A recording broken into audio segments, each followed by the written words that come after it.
আজকে এই যে আপনার মেয়ে নিয়ে জামাই নিয়ে এই বিয়েনের সাথে আমরা আলাপ আলোচনা করে আমি ব্যক্তিগতভাবে যতটুকু জানলাম এই সাক্ষ্য প্রমাণ নিয়ে আপনার মেয়ের দোষ আপনি নিজে স্বীকার করেছেন। এখন যেহেতু আপনার মেয়ের বাচ্চা আছে কয়টা, 3টা বাচ্চা, 3টা বাচ্চার দিকে তাকায় এই মেয়ে, এই বাড়ি, এই সমাজরে আমি বুঝাই আমার এই শহীদুল চাচারের কাছে দায়িত্ব দিয়ে মেয়েটা আমি রেখে দিতে চাচ্ছি।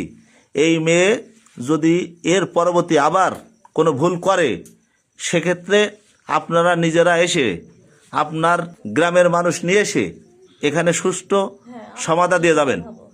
সঠিক? আপনি আমার কথায় একমত? আমার দিকে তাকায় বলেন একমত। এই মেয়ে তুমি আমার দিকে তাকাও। আমি এখানে বসে তোমার নিজের শাশুড়ি, ফুফু শাশুড়ি, তোমার প্রতিবেশী প্রত্যেকের স্টেটমেন্ট নিয়ে আমি দেখছি অপরাধ তোমার। সব কিছু তুমি মেনে নিয়েছো, নিয়ে তুমি আমার কাছে বলেছো যে মামা আমার একটাবার সুযোগ দেন আমার সন্তানের দিকে তাকায়, তাই তোমার আমি দিয়ে যাচ্ছি। যদি এরপরে তুমি আবার কোনো ঝামেলা করো সেই দিন তোমার গ্রামের মানুষ এসে সালিশ করে তোমার এখানে নিয়ে যাবে।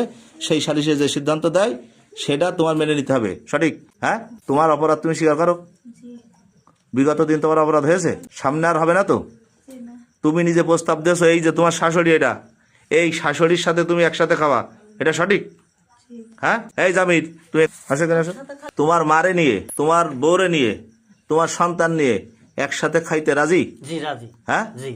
যদি এই কোনো ঝামেলা ঝঞ্ঝাট হয়, তোমার মারে যদি ভাত দিতে তোমার বউ যদি কোনো ঝামেলা করে, তোমার মার সাথে তোমার ফুফুর সাথে যদি বিয়াদবি করে, এই নজরে রেখে গেলাম আর এই আমার শহীদুল চাচারে রেখে গেলাম, এরা যদি আমার কাছে বলে এই সমাজের লোক নিয়ে এসে সেই দিন বিচার কিন্তু তোমার হবে। জি হবে। হ্যাঁ, তুমি মেনে নিবা তো? জি মেনে নেব। এটা ফাইনাল? জি ফাইনাল।